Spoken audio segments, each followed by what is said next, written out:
వియత్నమీలు క్రమశిక్షణకు నిలువెత్తు నిదర్శనం. నిబద్ధతలో వారికెవ్వరూ సాటిరారు. ప్రపంచ కాఫీ మార్కెట్లో వారిది అధిక వాటా. ఆ స్థితికి చేరుకోవడం ఎంతో విశేషం. ఒక పని లక్ష్యం ఎంచుకుంటే దానికోసం వారు మరణానికి కూడా వెనకాడరు. అమెరికా, ఫ్రాన్స్, చైనాతో జరిగిన ఘర్షణలో 30 లక్షల మంది వియత్నాం ప్రజలు చనిపోయారు. అలాంటి వినాశకర పరిస్థితికి గురైన ఆ దేశం వాటన్నింటినీ దాటుకొని ముందుకు వెళ్లాలనుకుంది.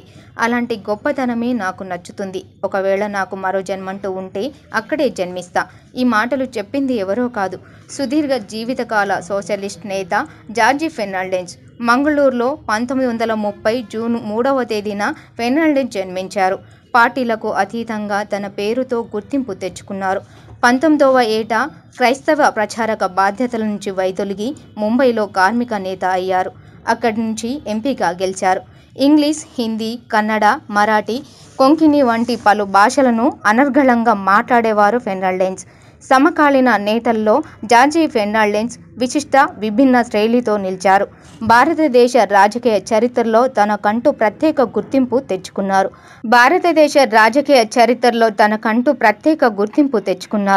రైల్వే కార్మిక సంఘ నేతగా ఆయన బొంబాయి వేదికగా చేపట్టిన సమ్మెతో పట్టాలపై రైళ్ల పరుగులు నిలిచిపోయాయి. అనతి కాలంలోనే అదే రైల్వే శాఖ మంత్రిగా పనిచేసి ప్రజలకు చేరువ చేశారు. దేశంలో మారుమూల ప్రాంతాలకు రైళ్ల బాట వేయడంలో ఆయన కీలక పాత్ర పోషించారు. పలువురు ప్రముఖ ప్రధానుల హయాంలో రాజకీయ కీలక పాత్ర పోషించారు. గరుడు కట్టిన సామ్యవాదిగా నిలిచారు. చాలా కాలం నుంచి అల్జీమర్స్ వ్యాధితో బాధపడుతూ మంగళవారం మృతి చెందారు. ఎవరిని గుర్తించలేని, ఏమీ గుర్తుకు రాని స్థితికి తెచ్చే అల్జీమర్స్కు గురికావడంతో ఆయన చాలా కాలంగా ప్రజల దృష్టికి దూరమయ్యారు. ఇటీవలే ఆయనకు స్వైన్ ఫ్లూ వచ్చిందని, దీంతో శరీరం సహకరించని స్థితిలో ఆయన కన్నుమూశారు.